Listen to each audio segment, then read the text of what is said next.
Ohio Republican Chairman of the House Judiciary Committee and former member of the Benghazi Select Committee, Congressman Jim Jordan, joins me by phone. Good afternoon, sir. And what difference does it make? Yeah. It makes a big difference if it's a protest on a movie and a terrorist attack on the United States. Your thought? Well, the difference it made, it was political, because remember, she was running for president, and they couldn't have, as they're going into that campaign, she was Secretary of State. It was all about the Arab Spring and what they had done with throwing out Gaddafi in Libya. They couldn't have a terrorist attack happen. That was not good politics. If it's just some spontaneous thing because of some crazy video, that's one story. But a terrorist attack on their watch on the anniversary of 9/11, no, they couldn't have that. So they lied to us.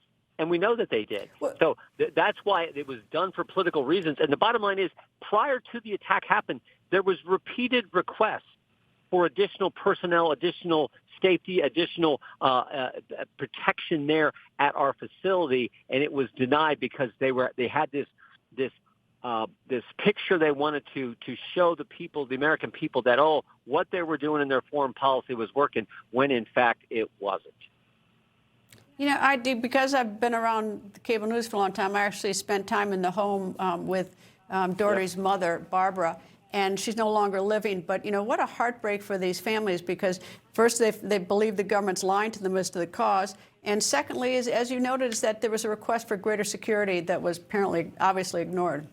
Yeah, it was. And you're right, Mr. Doherty, Mr. Woods. My wife has gotten to know Tyrone Woods' widow. Good people who fought so hard for our country and defended and protected, and were the reason. Their courage, their actions were why so many Americans were actually, ultimately got out of there alive. And of course, we lost a great ambassador as well. So, this is what happens when you have I just think, a false way of looking at foreign policy, and don't frankly project the strength and that you see from the current White House. But it was all done for political reasons, and of course, we know the consequences. You know, I thought it was odd back then, and I've sort of forgotten it over the years, exactly what happened. But this went on for a number of hours, this attack, because there were two attacks that were done, is that it was Secretary Clinton and I think the CIA Director Petraeus or DOD, I don't remember which, but President Obama, there weren't any reports where he was. It was those people were trying to run it from the State Department and the CIA or the Defense Department. And I don't know where President Obama was during that time. It was weird. No, it was kind of strange, and you wonder if he, how much he engaged, if at all, in trying to rescue Americans. You wonder why no planes really ever took off headed towards Benghazi to assist and help the people who were under attack. But people like Tyrone Woods and Glenn Doherty, they fought with so much courage. And again, because of their actions, so many others were saved. But it should have never happened. And we all know that. And again, it's always easy. The other side, or some people will say, Monday morning quarterback, and, after the fact, you can always say this. But there were repeated requests. We need more people. This is a dangerous place, because this is one of the key things we learned when I had the privilege of serving on the select committee.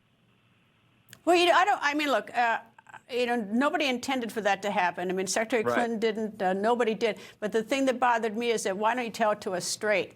I mean, you just tell us what happened instead of having us go through all the hoops of trying to find out what did happen. It wasn't the movie posted online that provoked a bunch of people who came mad. But they even had National Security Advisor at the time, Susan Rice, went around on the Sunday morning shows the first Sunday after that, and she went around and pitched that story too.